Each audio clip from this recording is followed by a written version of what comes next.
The Maverick is a strong seller for the Ford Motor Company, and with good reason. For tens of thousands of buyers, it sits on the sweet spot between a car and a full-size pickup truck. It's all they need, and you can get it in internal combustion only or hybrid. You can get an all-wheel drive version with a hybrid powertrain, and that's what I've got here. Get in. This is Family Wheels.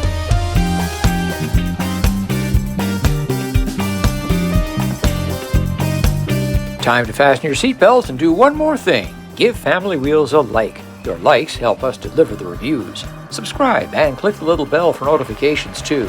Thoughts about the Maverick? Leave a comment. Thanks. I've liked the Maverick ever since it came on the market. Such a smart idea. There's basically almost no competition.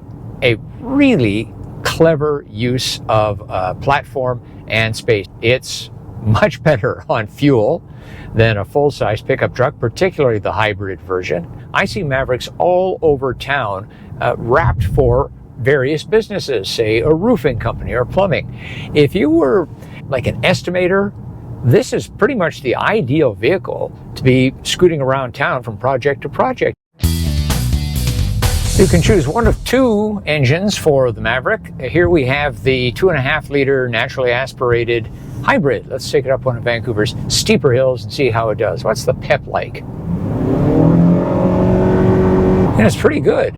The other engine available is the 2-liter EcoBoost, also a 4-cylinder but turbocharged, producing 250 horsepower and 280 pound-feet of torque. It's available on the XL, XLT, and this vehicle, the Lariat, with all-wheel drive. The turbo is the only engine on the Lobo and Tremor versions. The Lobo has advanced AWD, which is front-drive biased until there's front-wheel slippage or you punch the throttle. The Tremor has what Ford calls advanced 4-wheel drive, which in effect has an electronic version of a locking rear axle that can send more torque left or right. These many combinations offer something for almost every Maverick buyer, but there's one option I think everyone should consider if they're getting the XL, XLT, or Lariat, the 4K towing package.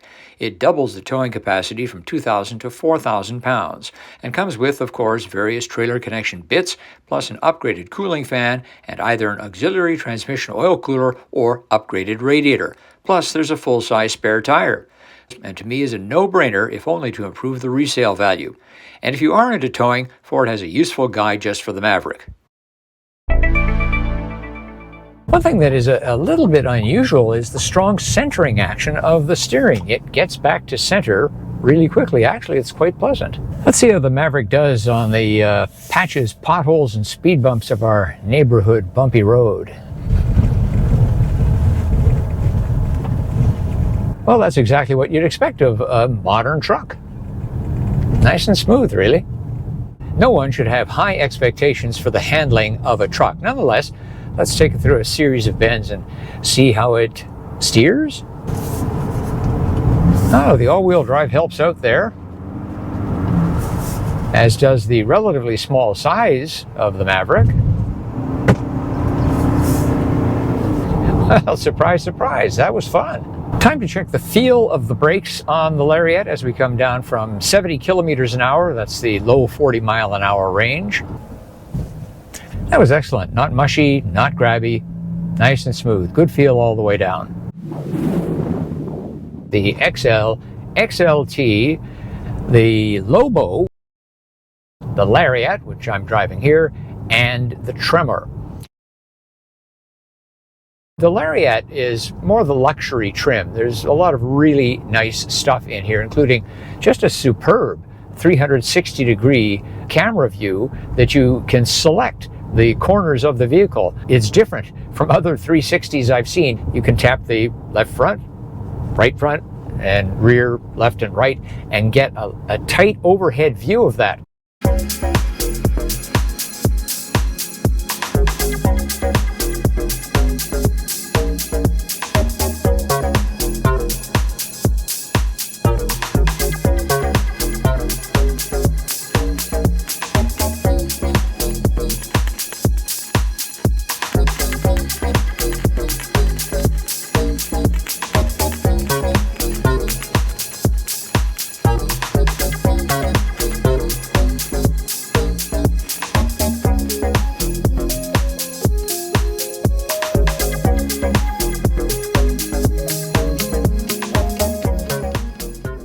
Maverick just passes our family wheels child seat test. That's what I put behind me, the kind that takes up the most room, rear facing. Here in the front, had to move the seat up a fair bit. My knees do clear the glove box door by about that much. I've readjusted the front passenger seat to be a better fit for me. I'm 180 centimeters tall, 5 feet 11 inches, and here in the back seat, there's a decent amount of room between my knees and the seat back in front. Also good room for my feet underneath. It's not exactly the lap of luxury back here, but we're not without features entirely. There are 2 USB-C ports and a 120-volt, 400-watt max 3-prong AC outlet. Underneath, there's storage space as well when you flip up the seat. Yes, the back seat can hold the family wheels test cargo of a stroller, 3 grocery bags, and a backpack, but it ain't pretty. Ford offers 3 kinds of tonneau at extra cost: soft folding, hard trifold, and roll-up.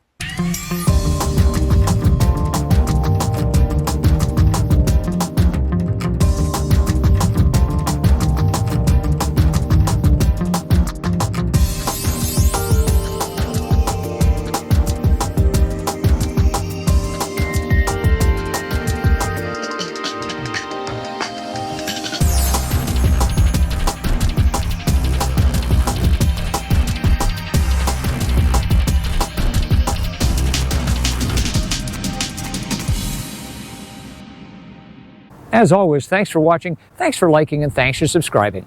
I'm Richard Detman, and I'll see you next time on Family Wheels.